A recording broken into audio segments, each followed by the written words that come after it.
जंगल का जादुई रहस्य। नील एक नटखट लेकिन जिज्ञासु लड़का था, जिसे नई जगहों को खोजना बहुत पसंद था।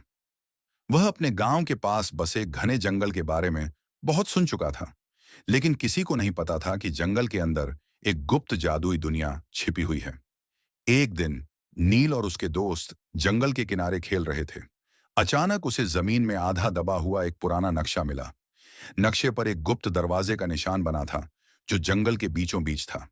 दोस्तों ने उसे जाने से रोका, लेकिन नील की जिज्ञासा उसे रोक नहीं पाई। वह अकेले ही जंगल के अंदर चला गया। जैसे जैसे वह गहराई में पहुंचा, जंगल अजीब लगने लगा। पेड़ ऊंचे और घने होते जा रहे थे। पक्षी अचानक से शांत हो गए और हवा में एक रहस्यमयी खुशबू तैर रही थी। चलते चलते नील को एक विशालकाय पेड़ दिखा, जिसके तने में एक सुनहरा दरवाजा बना था।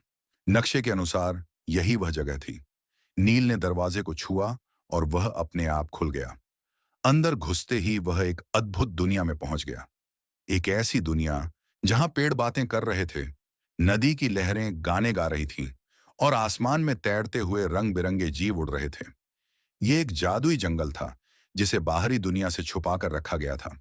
तभी नील की मुलाकात बूढ़े कछुए टिम्बो से हुई, जो इस जंगल का रक्षक था। टिम्बो ने बताया कि यह जंगल पहले खुशहाल था, लेकिन एक बुरे जादूगर झालटार ने इसकी जादुई शक्ति चुरा ली थी। अब यह जंगल धीरे धीरे मर रहा था। झालटार को हराने के लिए 3 जादुई रत्नों को फिर से इकट्ठा करना था। साहस का रत्न, बुद्धिमानी का रत्न और दोस्ती का रत्न। नील ने इस मिशन को पूरा करने का फैसला किया। वह सबसे पहले डरावनी गुफा में पहुंचा, जहां साहस का रत्न छुपा था। वहां एक विशालकाय दैत्य पहरा दे रहा था। नील ने अपनी हिम्मत से उसे मात दी और पहला रत्न हासिल कर लिया।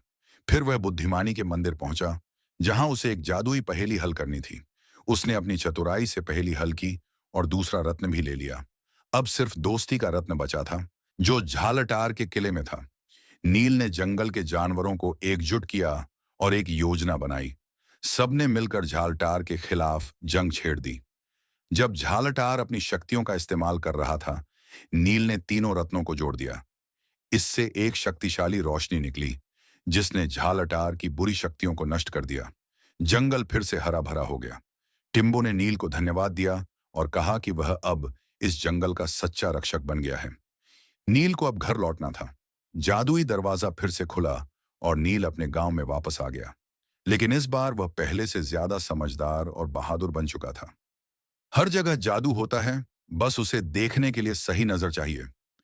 अगर आपको यह कहानी पसंद आई, तो प्लीज मेरे चैनल ईकुमावाट 85 को लाइक, सब्सक्राइब और शेयर करें। नई और मजेदार कहानियों के लिए जुड़े रहें।